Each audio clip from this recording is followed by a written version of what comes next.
Hello, I'm Jenny. If you're a very busy person like me, you probably don't have time to exercise every day. So I'm going to show you a few things you can do at home, at work, in between chores, just to help you keep a little bit fitter and stronger.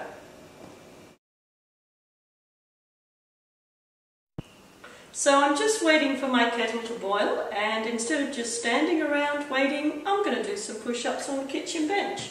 So I place my hands on the bench, I keep my wrists as straight as possible, I step back and I make sure I've got a straight line from the shoulder to the heel.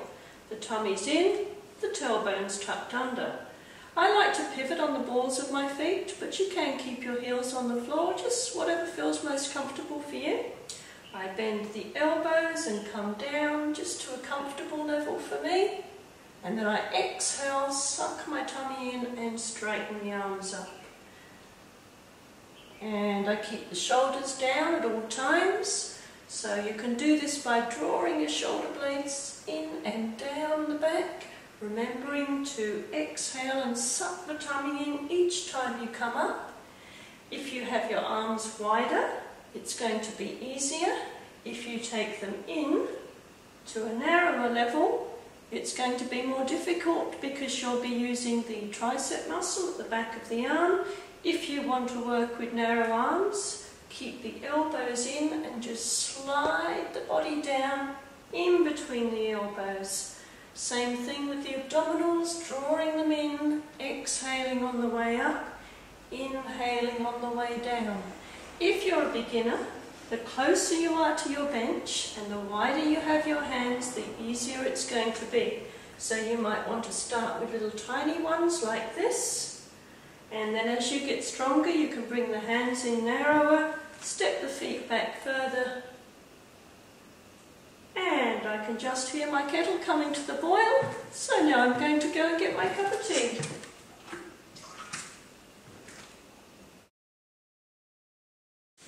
So after you've been exercising and taking the arms forward, it's a great idea to stretch them back. And you can do this by just popping your hands on the kitchen bench, being mindful of your posture, standing up tall, rolling the shoulders back and down, lifting the chest. And if you want to increase the stretch on the shoulders, just bend the knees a little, and that lifts the arms up. But you need to be able to keep the shoulders back and down, so stay within your comfort level and try and do that each time you've been exercising, taking the arms forward. So I'm doing some cooking, and this dish requires a lot of stirring. So while I'm standing at the stove, stirring the pot, I'm just going to do a little bit of movement. I'm shifting the weight from one foot to the other, lifting the heels. I can do this slowly, I can do it faster. So while I'm cooking, I'm just getting the blood circulating, a little bit of exercise, a little bit of movement, burning a few calories. Nearly done. Lovely. So when you're getting things out of the bottom cupboard in your kitchen, better than bending over like this, which can be stressful on your back, you're much better off using your legs. So, to reach things in the bottom cupboard, take the feet hip width wide, make sure you're facing directly what you want to reach, come back down, keep the knees back, keep the knees in line with the feet, but back over the ankles, come down as low as you can, reach that item out of the bottom of the cupboard, and pick it up. So whatever you want to reach, if I want to come down here and get something out of this cupboard, I use my legs rather than my back. And it's important that you keep the abdominal muscles engaged while you're doing this too. So I'll just put this back, putting it away, using my legs instead of my back. Much better option, keeps the legs strong. How often do you sit down in a chair during the day? If every time you sat down you did it mindfully and you did a little sit to stand, you'd be doing lots of squats during the day, which is really going to strengthen your thighs. So, here's my chair. I'm going to sit down. I bend the knees. I keep the weight on my heels. I make sure that the knees are pointing directly over the feet in the same direction, but they stay back. I come down. I touch the chair with my bottom, pushing down on the heels, come up again, and then sit down. That didn't take long, did it? So if you do that every time you sit in a chair, one up, one down. If you've got more time, you could do it 3 times. But technique's very important here to look after your knees. Let me show you side on. Feet are hip width wide, and when I bend my knees, they don't come forward, they stay back.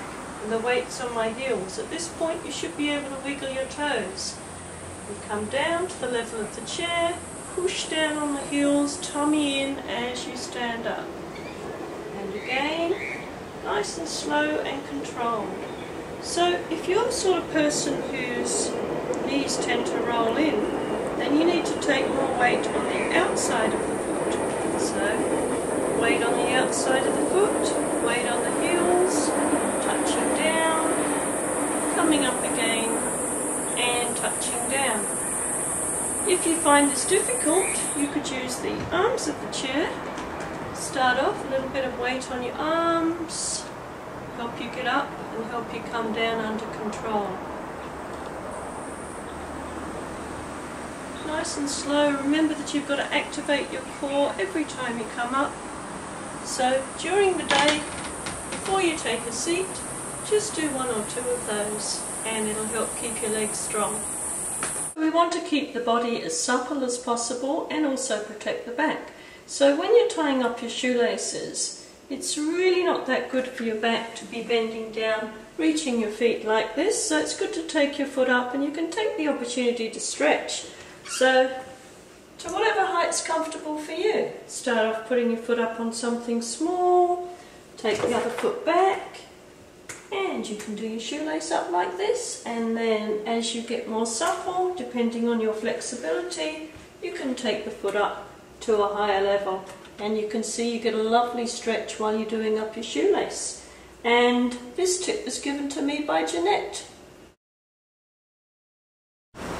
Do you find yourself waiting around, maybe waiting for other people, waiting for a train, a bus, standing in queues in the bank, post office? Don't get frustrated about that. It's a great opportunity to focus on your posture, to stand up tall, to bring the shoulder blades in and down. Imagine there's a string on top of your head, drawing you up, lengthening through the spine. To draw the abdominal muscles in, the lower abdominals, not the navel. Try and draw in below. Try and lift up the pelvic floor. Make sure the tailbone is pointing down towards the floor. Lift the chest, draw the shoulders back. You can do all those things and nobody will notice. They're not obvious things that you're doing while you're standing and waiting around. So don't think of it as a waste of time. Think of it as an opportunity to focus on your posture and your core. As we age, one of the things that deteriorates is our balance. So it's a really good idea to practice your balance every day.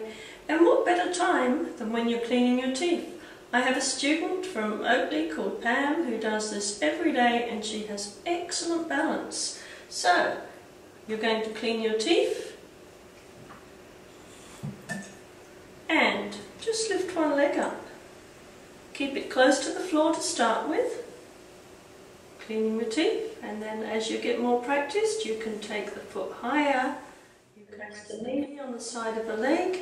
And as your balance and confidence improves, you can do little one-legged squats while you're cleaning your teeth. Then of course you have to do the other side. So for beginners, keeping the foot close to the floor, taking it higher as you get more practiced, maybe doing a little squat while you're doing it, just to exercise this thigh. And if you do that every day while you're cleaning your teeth, so that's at least twice a day, maybe 3 times, your balance is sure to improve.